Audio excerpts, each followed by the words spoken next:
오늘 함께 나눌 말씀은 요한일서 5장 4절입니다. 우리 한 목소리로 함께 크게 읽으면 좋겠습니다. 같이 읽습니다. 시작. 무릇 하나님께로부터 난 자마다 세상을 이기느니라.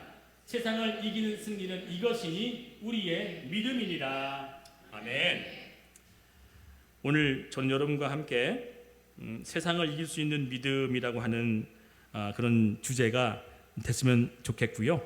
특별히 말씀 네 번째 시간으로 이긴다라고 하는 제목입니다. 다 같이 함께 크게 말씀이 이기다. 시작. 말씀이 이기다. 아멘.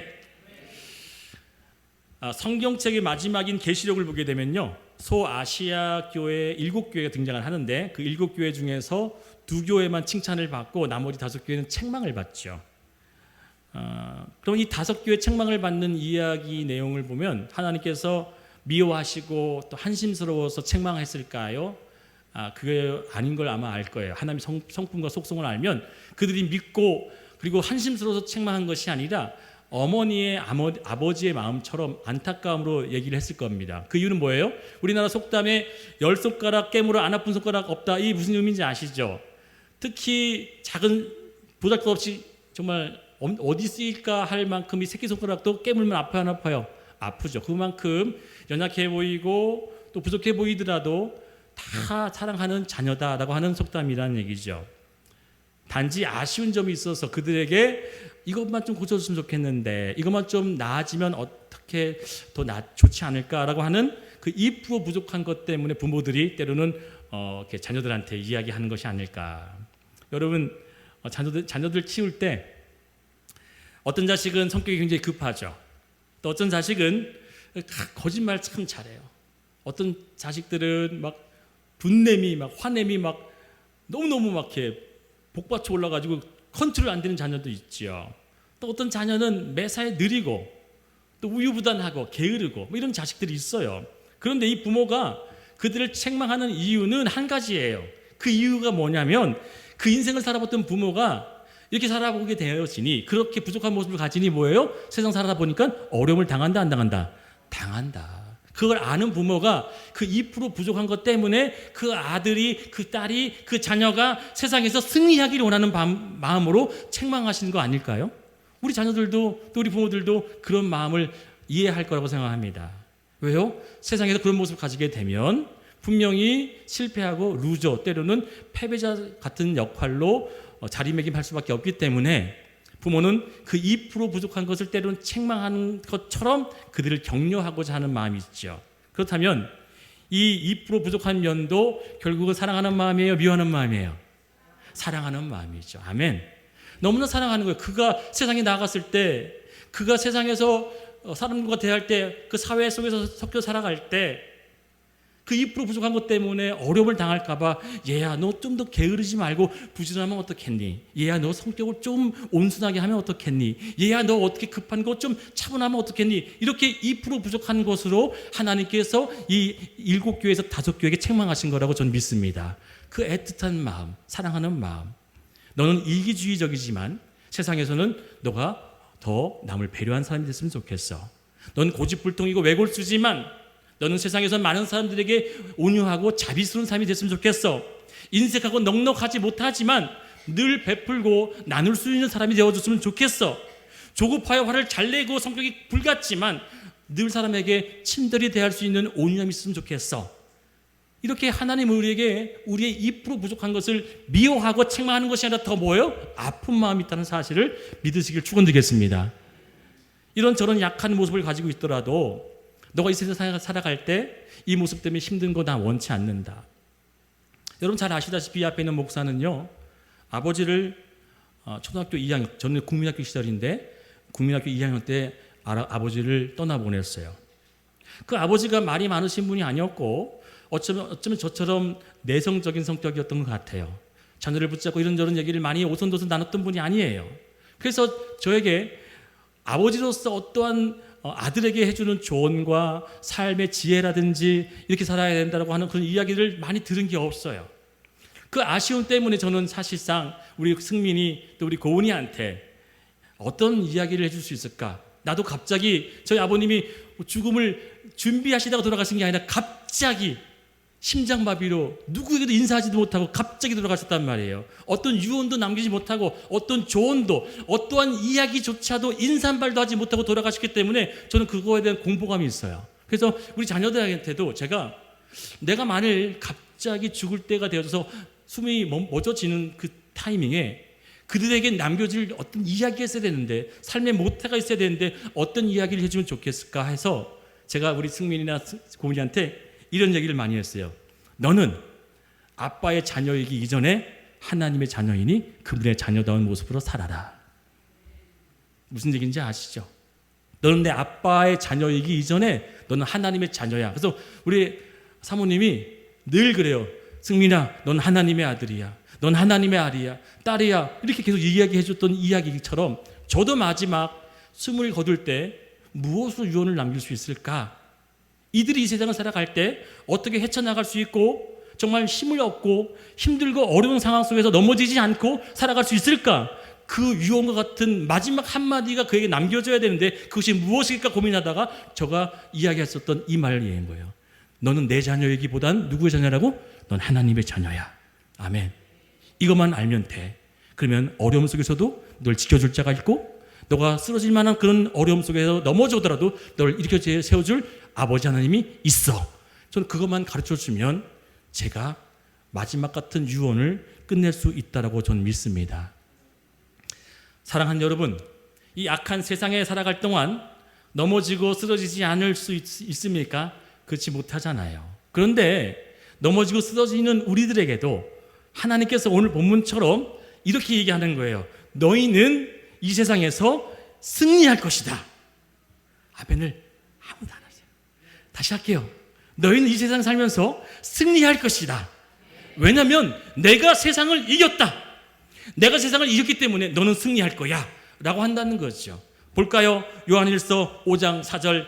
무릇 하나님께로부터 난 자마다 세상을 이기느니라. 세상을 이기는 승리는 이것이니 우리의 믿음이니라. 할렐루야.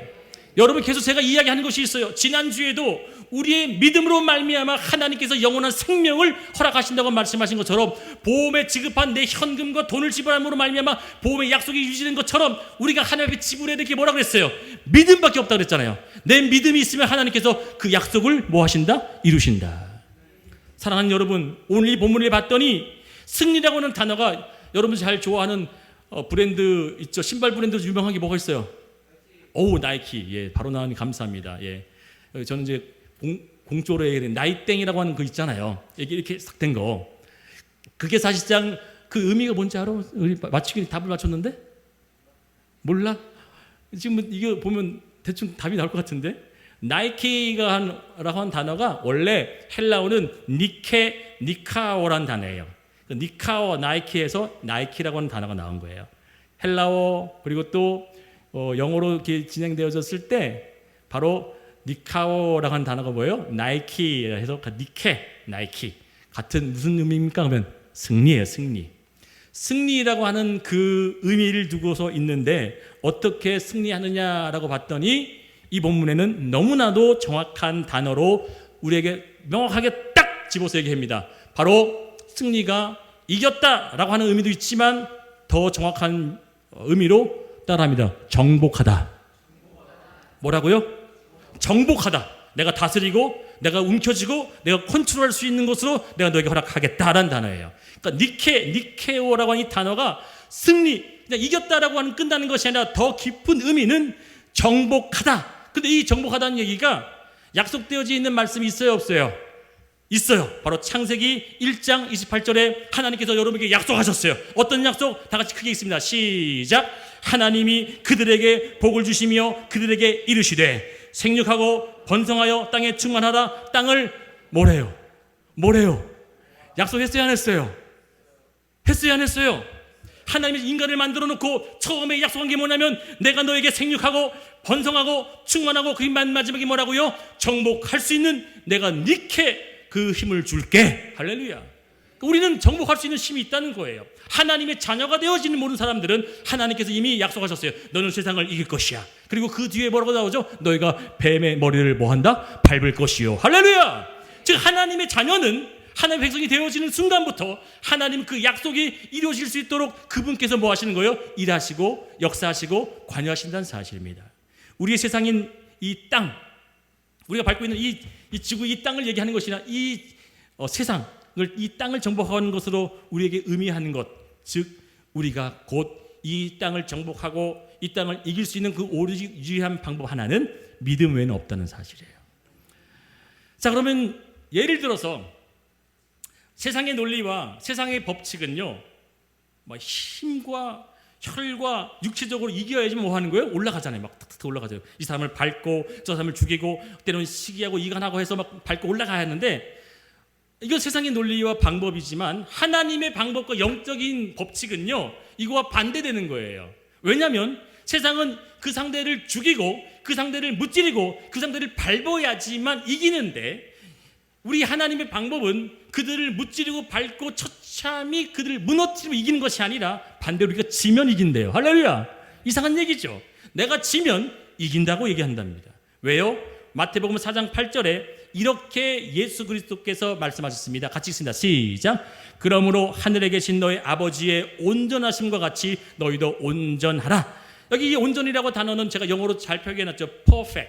완전의 완벽한 것들. 그런데 어떻게 완벽한 것이냐? 자, 예성아, 갑자기 길 가는데 너보다 조그만 유치원생이 네 오른뺨을 빡 갈기는 거야. 어떡할 거야? 유치원생이 기분 나쁘게 생겼어. 네 뺨따구를 팍 때려. 어떡할래? 울 것 같습니다. 예. 울 것 같아요. 유치원이는 어떡할 것 같아? 너보다 조그만 친구가, 유치원생이 갑자기 보는데 기분 나쁘게 쳐다본다고 네 오른쪽 뺨을 빡 때렸어. 어떡할 거야? 경찰에 신고한대. 예, 네, 정답입니다. 정답이죠. 네, 이 세상에 살아가는 정답입니다. 그런데 이거보다 더 놀라운 정답이 영적인 것으로 써 있는데 뭐 하래요? 네 오른뺨 맞으면 뭐 하래요? 왼뺨도 때리고 대래요. 자, 제가 무슨 얘기를 하려고 하는지 잘 보세요. 세상은 오른뺨을 맞으면 경찰서로 끌고 가든지 그 사람을 더 힘든 걸로 무찌르죠. 그게 정복하는 거잖아요. 그런데 영적인 이김은 내가 오른뺨을 맞으면 왼뺨을 돌려대고, 또한 내 속옷을 달라 그러면 겉옷을 돌려주고, 5km를 가자면 10km를 걸어가지고, 또한 내게 꾸고자 하거나 얻고자 하면 주래요. 그 원수가 나를 박해하거나 힘들게 만들면 뭐 해주래요? 기도해주고 사랑해주래요. 이거 세상의 법칙과 같아요? 반대예요? 완전 반대예요. 그런데 이것이 하나님의 퍼펙트, 너 온전한 거야. 그게 너가 해야 될 일이고, 그렇게 살아가게 되면 그것이 뭐냐? 이기는 거야. 곧 다른 말로 그게 믿음 있는 자가 행하는 일인 줄 믿습니다. 믿음 없으면요, 바로 뺨 내기죠. 바로 뭐예요? 신고하죠. 무슨 나한테 이렇게 억하신 점 있냐고 하면서 따지고 막 달겨들겠죠. 그런데 믿음 있는 사람은 뭘 의지하면 원수가 하는 것이 누구에 있다 그래요? 내게 있나니. 하나님께 뭐 하는 거예요? 믿음으로 맡기는 자가 될 줄 믿습니다. 그러니까 믿음 있는 자는 세상의 논리로 사는 것이 아니라, 믿음 있는 자는 하나님의 방식대로 사는데 완전히 거꾸로 되어지는 세상으로 살아간다는 사실이에요. 그러면 이렇게 되어지게 살아가는 그 인생엔 하나님께서 그냥 손해보고 살게 만들까요? 그럼 우리가 얼마나 억울하냐고요. 하나님, 제가 정말 믿음 가지고요 다 손해보고 살았어요. 내가 오른밤 맞는데 왼밤도 되고요 다 그렇게 해서 살았는데, 그러면 저는 뭐가 있어요? 라고 퀘스천 마크가 딱 들죠. 그러면 그 퀘스천 마크에 제가 답을 드리겠습니다. 바로 오늘 말씀의 45절에 답을 주고 시작하셨어요. 같이 보겠습니다. 시작. 이같이 한즉 하늘에 계신 너희 아버지의 아들이 되리니. 뭐가 된대요? 이렇게 하게 되면 뭐가 된대요? 네가 내 아들이 될 거야. 할렐루야. 매우 중요한 얘기를 합니다. 이같이 하게 되어지면 너는 내 아들이 될 거야 라고 해놓고, 그 아들에게 하는 게 어떻게 하냐면 같이 읽습니다. 시작. 이는 하나님의 그 해를 악인과 성인에게 비추시며 비를 의로운 자와 불의인 자에게 내려주십니다. 여기 내려주신다는 게 뭐예요? 내가 각각의 그 모습대로 뭐 한다? 갚아줄 거야. 할렐루야. 하나님의 아들을 하나님께서 하나님의 그 선하심과 때로는 악을 구르시는 정확한 공의로 응대해 주시겠다는 얘기를 지금 약속하고 있다는 사실이에요. 사랑하는 여러분, 우리는 하나님 말씀을 먹고 사는 존재인 줄 믿습니다. 오늘 여기 왜 나오셨어요? 예배의 가장 중요한 것이 설교라고 해도 과언이 아닐 만큼 이 설교는 인간의 말을 듣는 게 아니잖아요. 이 목사의 어떤 교훈을 듣는 게 아니잖아요. 이 목사들 늘 쓸 때마다 하나님, 제가 얼마나 부족한데 이 말씀을 통해서 하나님의 양식을 줄 수 있도록 허락하심을 너무 감사하는 마음으로 쓰는 이 입장에서는 여러분 역시도 주의 말씀을 듣고자 하는, 하나님 오늘도 내가 생명의 말씀으로 양식되어지길 원합니다라고 하는 자세를 가질 때 그 말씀이 역사할 줄 믿습니다. 아니면 어떤 사람은 그냥 오늘 시간이 몇 시 됐으니까 밥 먹고 뭐 하고 끝나면 가겠다, 그런 어떤 행사적인 것이 아니라 오늘 이 시간이 주의 말씀의 양식이 내 영혼에게 어떻게 하나님께서 은혜를 내려주실지를 바라고 듣는 사람과 천지 차이라는 얘기죠.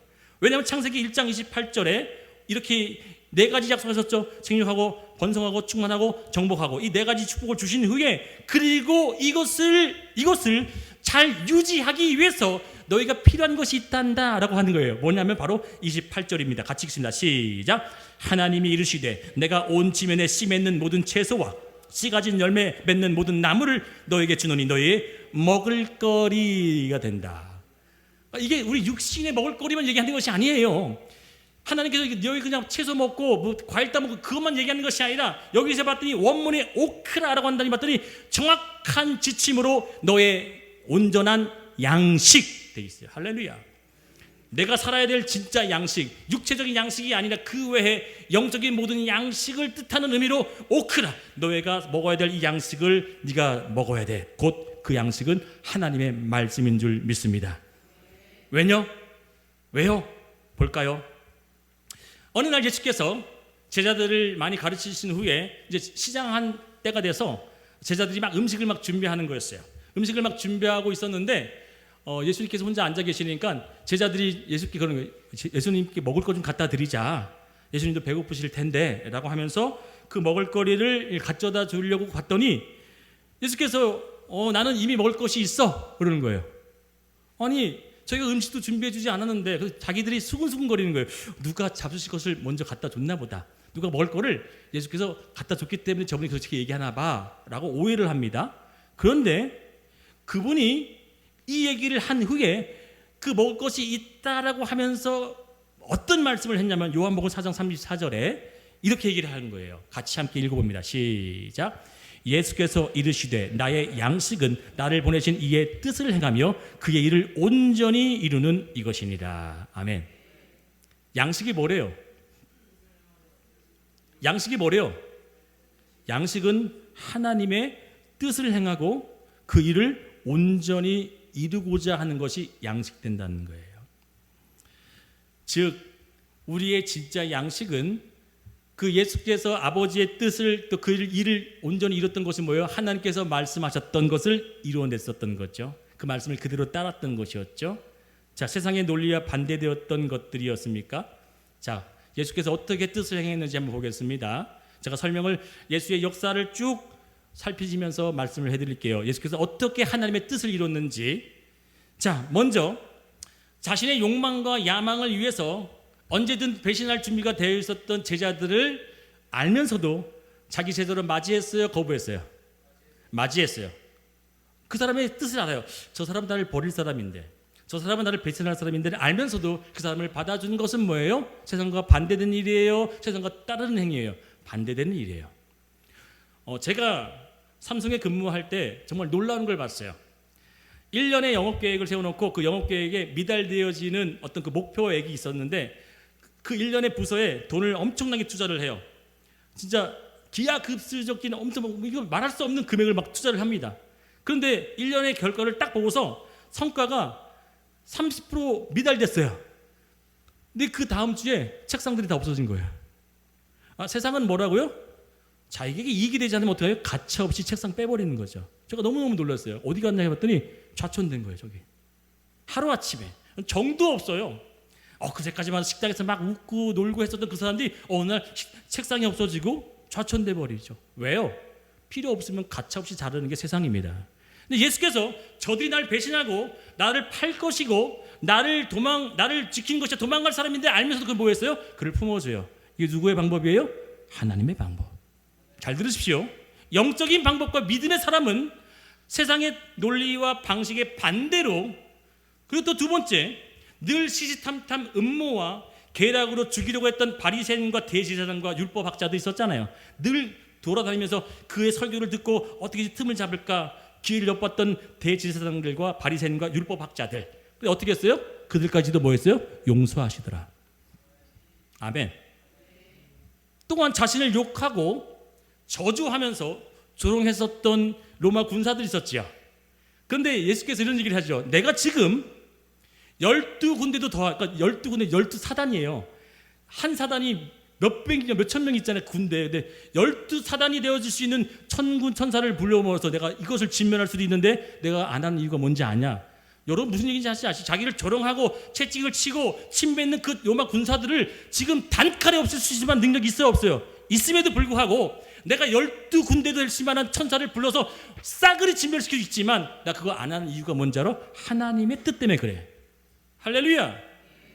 또한 수치와 온몸이 다 발가벗겨져서 여러분 그 십자가상을 보게 되면요, 이 중요 부위만 천으로 가려놨잖아요. 원래는요 그렇지 않아요. 홀딱 벗겨요. 수치와 조롱을 당하게 하는데 그 십자가를 스스로 거부할 수 있었어요, 없었어요? 있었어요. 내가 하나님의 아들이 아니라고 얘기하면 됐어요. 근데 그 말을 안 하고 나는 십자가를 지겠다라고 하는 세상의 반대적인 논리와 방법으로 그 십자가를 넉넉히 졌습니다. 즉 하나님께서는 우리에게 말씀하신 것을 그 말씀대로 하나님의 뜻대로 행하는 그 자가 곧 말씀을 먹는 자고 그 말씀을 지키는 자가 자녀가 된다는 사실일 줄 여러분 믿으시기를 축원드리겠습니다. 자, 여기까지 굉장히 어려워요. 너무너무 어렵죠. 목사님 그 말씀 다 지켜야 되는데 어떻게 살라고요? 그럼 불가능한데요? 라고 하는 접점에 서 있을 겁니다. 그런데 이게 복음이에요. 지금부터가 이제 설교의 진짜 하이라이트예요. 그런데 이렇게 두려움에 떠는 또 우리가 좌절할 수밖에 없는 그 난관에 봉착해 있는 여러분들에게 희망을 줄 메시지가 뭐냐면 하나님께서 우리로 하여금 너 그렇게 살아내야 돼 라고 해놓고서 그게 살아내어지는 것을 원하는 것이 아니라 창세기와 출애굽기를 봤더니 하나님께서 어떻게 그들 백성들을 하나님 백성으로 만들어내느냐 너무 놀라운 말씀이 기록되어 있는데 출애굽기 14장 13절에서 14절입니다. 다 같이 크게 읽는데 특히 노란색으로 하이라이트 되어 있는 글씨를 크게 읽어주길 바랍니다. 같이 읽습니다. 시작. 모세가 백성에게 이르되 너희는 두려워 말고 가만히 서서 여호와께서 오늘날 너희를 위하여 행하시는 구원을 보라. 너희가 오늘 본 애굽 사람을 또 다시는 영원히 보지 못하리니 여호와께서 너희를 위하여 싸우시리니 너희는 가만히 있을지니라. 아멘. 두려워한다는 게 뭐죠? 뭐가 두려워한다는 거예요? 두렵다는 것은 심리적인 상태로 안절부절하고요, 전전긍긍하고요, 덜덜덜 떨면서 모든 것이 손에 제대로 잡히지 못하는 것을 두려워한다라고 돼 있죠. 또 다른 말로 이 두려워한다는 것을 반대어로 얘기하자면 어떤 단어로 병이 되냐면 안식과 평안입니다. 반대는요. 두려움의 반대는 안식하지 못했기 때문에, 평안하지 못했기 때문에 두려워하는 거죠. 그러면 내 말씀에 내가 하나님 말씀을 듣고 이 세상을 살아가는 데 있어서 내가 말씀대로 살아가지 못하느냐 말씀대로 살아가느냐에 측정할 수 있는 그 기준이 뭐라고요? 두려워하느냐 평안하느냐예요. 매우 영적인 이야기예요.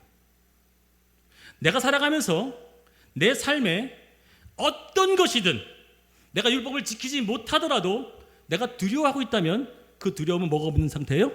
믿음이 없는 상태잖아요. 내가 두려워하고 있는 그 이유가 진짜 뭐냐면 내 자신을 뭐하고 있는 거예요? 평안 가운데 두지 못하는 그 상태를 발견하게 되는 거죠. 성경은 얘기합니다. 우리가 두려워하는 세 가지가 있어요. 여러분 어디에 가장 많이, 제가 오늘 주보에도 써놨지만 여러분 어디에 가장 많이 휘둘리는지 한번 보세요. 첫 번째는요, 마귀 아니면 사탄이죠. 마귀와 사탄에게 두려워하고 흔들리는 존재가 많아요. 두 번째는요, 이 세상입니다. 이 세상의 것들을 통해서 얼마나 두려움을 많이 겪습니까? 여러분 두려움 겪어야 안 겪어요? 겪죠. 왜 겪어요? 아플까 안 아플까 겪어야 안 겪어요? 우리 경제가 오를까 좋아질까 겪어야 안 겪어요? 겪잖아요. 이 세상을 향해서 살아가기 때문에 이 세상의 것들로 두려움을 겪어요. 근데 제일 많이 겪는 두려움이 바로 뭐냐면 세 번째가 바로 나예요. 나에 대한 두려움이 제일 커요. 그런데 심리학적으로도 철학적으로 이 두려움을 하는 진짜 이유를 이렇게 얘기합니다. 심리학적으로 철학적으로 뭘 하냐면 그것에 많이 집중되어 있으면 집중될수록 뭐 한다? 두려워한다. 고맙다. 뭐라 그랬으면 제가요? 더 많이 집중할수록 뭐 한다? 두려워한다는 거예요. 그래서 예수께서 뭐 하는 거들? 내 자신을 부인은 내려놓는 거잖아요. 내려놓고 염려하지 않고 내가 내 자신에게 더 집중할수록 다른 말로 표현할게요. 더 많이 사랑하면 더 많이 집중하면 더 많이 초점을 맞추면 뭐 한다고요? 두려워져요. 여러분 예를 들어서 번지 점프를 뛸 수 있는 용기가 어디서 생기는지 아세요? 이거 놓으면 되잖아요. 멘탈을 놓으면 되잖아요. 근데 왜 못 뛰어요? 이거 뛰면 어떻게 될까? 계속 누구에게 집중하는 거예요? 나에게 집중하고 끈에게 집중하고 집중하는 게 사라지면 뭐 하는 거예요? 뛰어내리는 거예요. 물불 안 가리는 이유가 뭐예요? 내게 아무것도 남아있지 않으니까. 사랑하는 여러분, 내가 얼마만큼 집중하고 있는 그것에 하나님 뭘 주신다? 두려움을 주시는 거예요. 내가 가정을 온전히 지킬 수 있는 힘이 없다고 하시면 그것 때문에 두려워지는 거고요. 내가 건강에 대해서 집중하게 되면 건강으로 인해서 두려움을 얻게 되고요. 때로는 내 물질, 내 사업, 내 하고 있는 어떤 일들도 내가 더 신경 쓰고 내가 더 집중하면 누가요? 내가 더 집중하고 내가 더 신경 쓰면 쓸수록 그 두려움은 더 커져가는 거예요. 이게 영적인 법칙입니다. 사랑하는 여러분, 그래서 하나님께서는 우리에게 그 두려움, 염려, 불안, 분노, 짜증, 섭섭, 시기, 질투, 슬픔, 때로는 외로움, 고독, 여러 가지 그 두려움에 합쳐져 있는 걸로 파생되어진 것들이 결국에는 우리를 지배하고 우리를 하여금 점점 뭐하게 만들어요? 하나님의 진짜 참된 평안을 얻지 못하는 곳으로 끌고 내려가 버리는 거죠. 예수께서 여러분 이거 마치면 우리 학생들이 제가 5,000원 상품권 걸고 얘기하겠습니다. 부활하시고 난 후에 제자들이 덜벌벌 떨고 있었죠. 집에다 모여서 숨어 있었어요. 벌벌벌 떨고 있는 거예요. 예수께서 갑자기 벽을 통과하시는 거야. 문을 열고 들은 것도 아니고 공간을 이동해서 갑자기 쑥 들어가지고 딱 나타나셔가지고 1,000마디가 뭐라고 하시는지 아시는 분? 학생들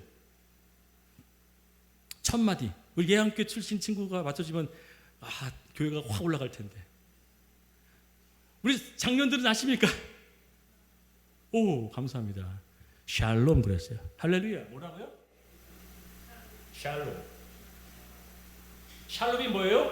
평안하라. 우리 인사할 때 어떻게 인사합니까? 우리 인사 어떻게 해? 하이, 헬로 이렇게? 안녕이 무엇이에요? 평안하십니까? 할렐루야. 안녕. 평안한 우리 영이 안녕할 수 있도록 빌어주는 그 말이 안녕하세요예요. 즉, 이 예수께서 두려움에 벌벌 떨고 있었던 그 예수의 제자들이 1,000마디가 뭐냐면 샬롬, 평안해라. 즉 하나님께서는 우리에게 오셔서 가장 먼저 우리에게 주시고자 하는 가장 중요한 것, 핵심적인 영적인 것이 뭐라고요? 두려움을 이겨내고 평안하기를 원하시는 것으로 우리에게 오셨다는 사실을 믿으시기를 축원드리겠습니다.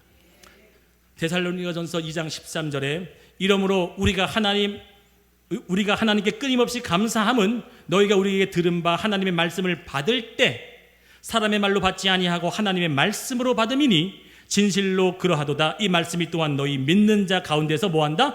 일한다, 행동한다, 그리고 열매를 맺는다. 자, 계속 그런 얘기를 하는 거죠. 말씀 일하시고 또 말씀이 열매를 맺고 말씀이 사귀고 뭐 하는 거예요? 말씀이 오늘도 이기게 한다는 거예요. 즉 뭐 한다고요? 내가 하나님 말씀을 하나님 말씀대로 믿을 때, 즉 내 생각을 이겨내고 내 생각을 버리고 하나님 말씀으로 온전히 집중할 때, 내가 뭐에도 집중하면 두려움이 생긴다고요? 세상, 마귀에 집중하면 거기 더 두려움이 커지지만 내가 오히려 말씀에 집중하게 되면 그 말씀이 뭐 하신 거예요? 일하시기 원해서 우리에게 뭐 하시는 거죠? 오늘도 너에게 주의 말씀으로 평안하라. 말씀을 던져주시는 거죠.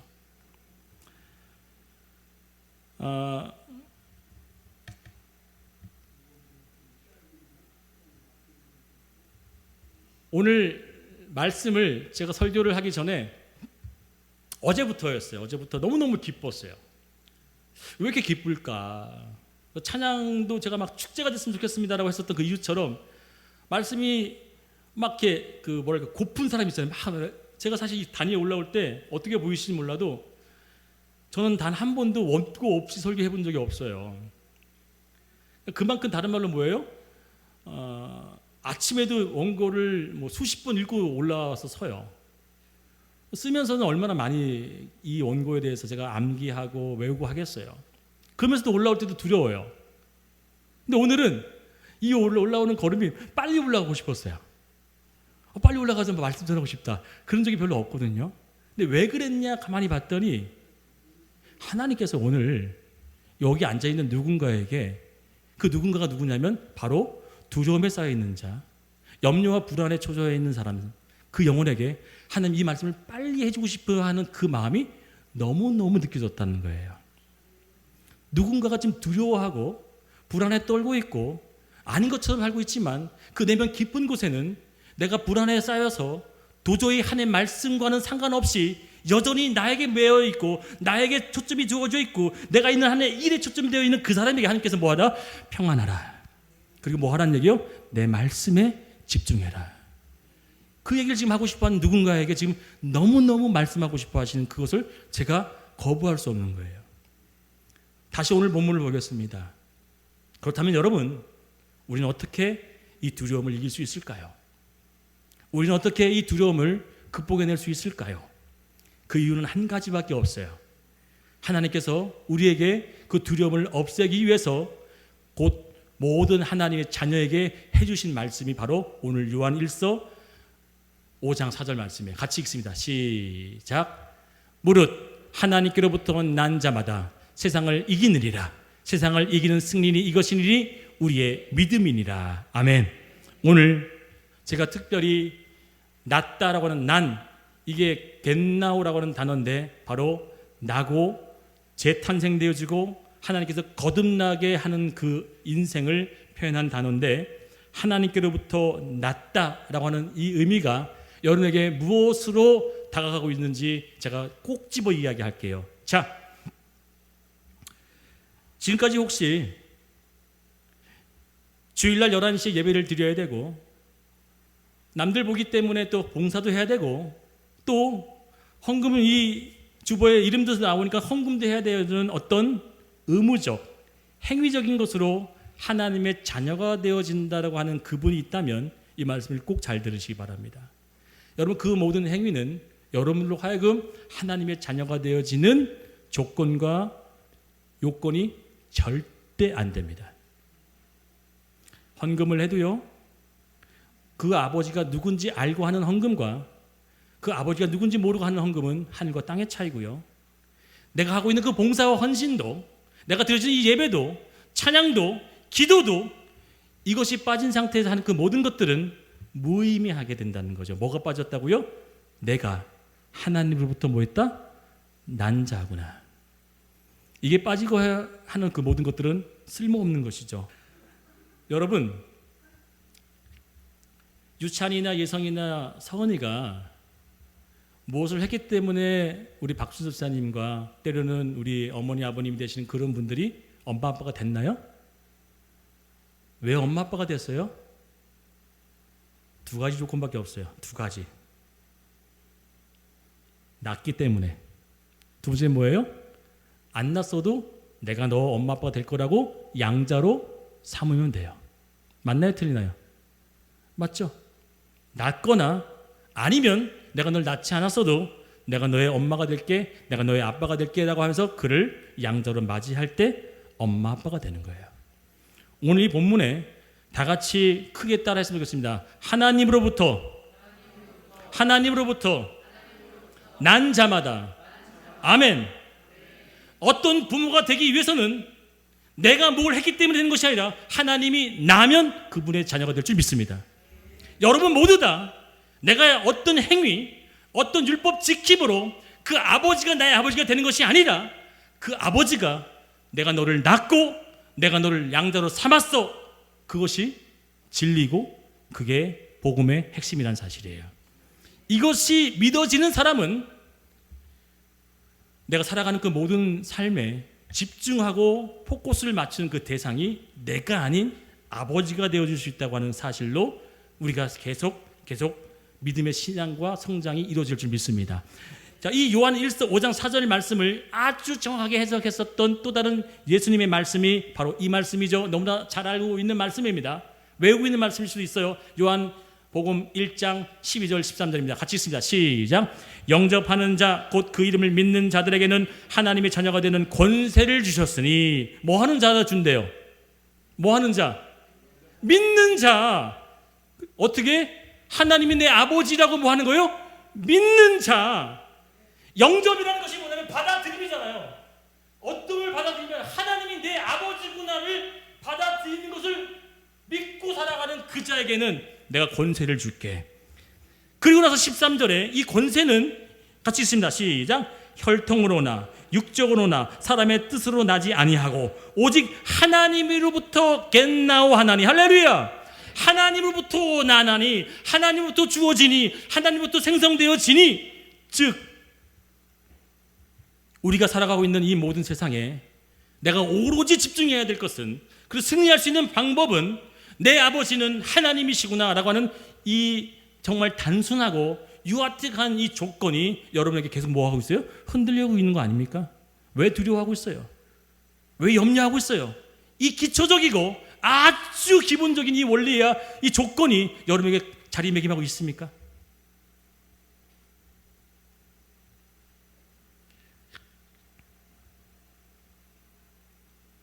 같이 크게 읽습니다. 시작. 나의 자녀됨은 방법에 아니하고 속함에 있다. 다시 읽습니다. 시작. 나의 자녀됨은 방법에 아니하고 속함에 있다. 아멘인가요? 지난주 말씀처럼 나무에 가지가 붙어만 있으면 속함인 거죠. 내가 붙어 있으려고 거기서 열매를 맺으려고 애쓰는 것이 아니라 그냥 가지가 나무에 속해 있으면 그 속해 있는 것으로 말미암아 여러분은 하나님의 자녀가 된다는 사실을 믿으시길 축원드리겠습니다. 여러분 진짜 두려워하는 이유가 뭔지 아세요? 말씀을 마칠게요. 우리가 염려하고 진짜 두려움했던 진짜 이유의 근원을 살펴보고 그것을 파보면 이 뿌리가 흔들려서 그런 거였어요. 내가 하나님의 자녀고 그 아버지가 나의 뭐예요? 아버지라고 하는 사실에 대한 믿음이 흔들렸던 거예요. 그 믿음이 흔들렸기 때문에 지금도 여러분들은 어떤 일에 보여지면 정말 이것이 될까? 어떡하지? 이렇게 안 되면 어떡할까? 염려하고 두려워하는 그 모든 것들이 하나님의 아버지라고 하는 이 사실이 놓쳤기 때문에 발생된 거 아닐까요? 또한 이 사탄은 너무너무 간교하고 여러분보다 더 지혜로워서 늘 여러분을 공격할 때 뭘로 공격하는지 아세요? 예수를 공격할 때 사탄이 정확히 등장하죠. 누가복음과 마태복음에 등장하죠. 사탄이 예수를 공격할 때 뭘로 공격합니까? 첫 마디가 뭐예요? 너가 하나님의 아들이거든. 너가 하나님의 아들이거든. 이것도 해고 저것도 해봐. 사탄은 늘 우리에게 뭘 건드리냐면 우리의 연약기 그것만 흔들리면 넘어지거든요. 그것만 무너지면 우리는 힘을 못 쓰거든요. 그것만 사라지게 되면 우리는 아무것도 아닌 존재가 되어버리거든요. 그러니까 사탄은 늘 뭘 건드리냐면 우리의 아들됨을 흔들어놔요. 우리의 자녀됨을 흔들어놔요. 그래서 우리는 불안에 떠는 거예요. 그 거룩한 아버지가 나의 아버지를 알면서도 우리 가정, 우리 직장, 우리 사업 지켜줄 분이 하나님이심에도 불구하고 여전히 나는 나에게 존재하는 것에 초점을 맞추고 살아가는 내 인생에 하나님은 말씀하시는 거죠. 얘야, 내가 너에게 누구니? 사랑하는 딸아, 아들아, 내가 너에게 어떤 존재니? 라고 하는 그 질문에 우리는 흔들림 없이 나는 하나님의 아들입니다. 아버지는 나의 참 아버지가 되심을 믿습니다. 육신의 아버지를 잃은 이 목사는 여러분 생각해 보셨어요? 그 어린 나이에 한 번도 아빠라고 불러보지 못했다는 그 상처와 어려움. 그런데 그 하나님이 제가 영국 유학을 떠나기 전에 처음으로 제 인생의 처음으로 사랑하는 나의 아들아, 내가 너 육신의 아버지를 데려간 것에 대해서 너무너무 애석하고 미안하다. 그러나 이제부터 내가 너의 육신의 아버지 이상인 영적인 아버지가 되어줄게. 제가 그 음성을 듣고서부터 두려움에서도 해방되어지는 그 모든 것들을, 십몇 년간 누릴 수 없었던 그 아버지를 부를 수 있는 그 아버지가 진짜 내 아버지가 됐다고 했던 사실, 그리고 제가 이 말씀을 드리는 진짜 이유가 뭐냐면, 저 역시도 그 아버지가 나의 아버지인 것이 흔들리니까 너무 두렵더라고요. 너무 무섭더라고요. 너무 외롭더라고요. 그래서 설교는 가장 먼저 이 목사가 들어야 된다고 제가 말씀하셨잖아요. 하나님이 이 목사에게 내가 너에게 뭐라고 얘기했니? 내가 너의 영의 아버지가 되어준다고 했었던 말을 기억하라고 했었던 그 되새김에 제가 엉엉 울었던 거예요. 그리고 누군가가 이 목사 외에도 또 누군가에게는 내가 너에게 영적인 아버지가 되어주고 있다는 이 사실이 흔들리고 약해지고 또는 그것이 손에 대어져서 묻어져 있는 그 사람에게 오늘 말씀하시는 것 같아요. 사랑하는 나의 아들아, 딸아, 나는 너의 영원한 아버지가 되어줄게. 이것이 곧 뭘 하는 거예요? 세상을 이기는 오직 한 말씀인 줄 믿습니다. 예수가 십자가를 달릴 수 있었던 것, 조롱을 이길 수 있었던 것, 뭐 때문이었죠? 그 아버지가 나를 뭐 하신다? 오늘도 붙드신다. 그 말씀에 섰던 그 예수가 했었던 것처럼 우리도 이 세상을 이길 수 있는 힘은 그 아버지가 바로 나의 아버지고, 그 하나님의 오해 오늘도 나를 붙드시고 있다는 그 사실을 믿으시기를 축원드리겠습니다. 기도할게요. 오늘 한번 눈을 감으시고, 주님, 나는 하나님으로부터 난 자였군요. 내가 어떠한 상황 속에서도 나를 하나님의 자녀로 부르셨군요. 이것이 흔들렸기 때문에 내가 두려워했습니다. 이것이 아버지 무너졌기 때문에 내가 아파했고요, 염려했고요, 또한 분주했습니다. 하나님, 이것이 온전히 세워지기 원합니다. 가장 기초적이고 가장 기본적인 이 사실이 내 안에 굳건히 설 수 있도록 붙잡아 달라고, 내가 아버지 앞에 온전히 설 수 있는 그 아버지를 볼 수 있는 믿음 있게 해달라고 주의 성화 한번 부르며 통성으로 기도하기 원합니다. 주여!